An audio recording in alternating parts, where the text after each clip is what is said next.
Hello बच्चों, let's read the question. The question says that write down the structure of the following compound. Compound क्या है basically यहाँ पे 4 chloro 2 methyl pentene nitrile.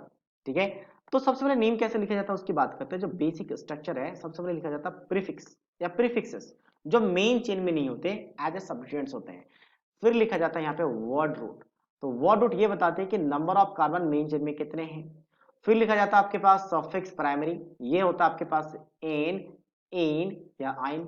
इससे ये पता चलता है कि कार्बन कार्बन के बीच में सिंगल बॉन्ड है या डबल बॉन्ड है या ट्रिपल बॉन्ड है. और फिर लिखा जाता है आपके पास सफिक्स सेकेंडरी जो कि फंक्शनल ग्रुप के लिए यूज होता है.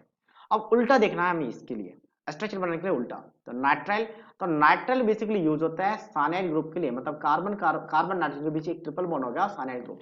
और ये कार्बन मेन चेन में इंक्लूड रहता है, ये ध्यान रखिए. अगर नाइट्राइल नहीं होता तो फिर आप डाइटिस की जगह पे अगर साइनो होता तो कार्बन मेन चेन में इंक्लूड नहीं होता, तो वो फिर प्रीफिक्स में जाता. अगर आपका यहाँ पे सफिक्स सेकेंडरी में आ रहा है तो ये जो कार्बन है वो मेन चेन में इंक्लूड रहेगा.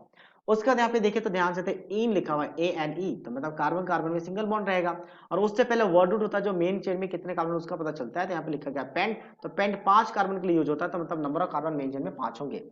फिर आपके पास प्रीफिक्सेस जो आपका सब्स्टिट्यूएंट्स होगा, तो सेकंड पोजीशन पे एक मिथाइल ग्रुप है एज ए प्रीफिक्स और फोर्थ पोजीशन पे क्लोरो है. तो एक बार हम क्या करते हैं, कितने कार्बन है मेन चेन में, 5 कार्बन है, तो 5 कार्बन का मेन चेन बना लेते हैं. आपके पास 1 2 3 4 5 हो गया. अब फोर्थ पोजीशन पे क्लोरो है तो क्लोरीन कर दिया. उसके बाद ये नाइट्रल का पहले बात कर लेते हैं. नाइट्रल बेसिकली किस पोजीशन पे रहेगा, फर्स्ट पोजीशन पे, इसलिए इसका कोई पोजीशन मेंशन नहीं है. अगर पोजीशन मेंशन होता तो हम उस पोजीशन पे लिख लेते हैं, तो फर्स्ट पोजीशन पे होगा.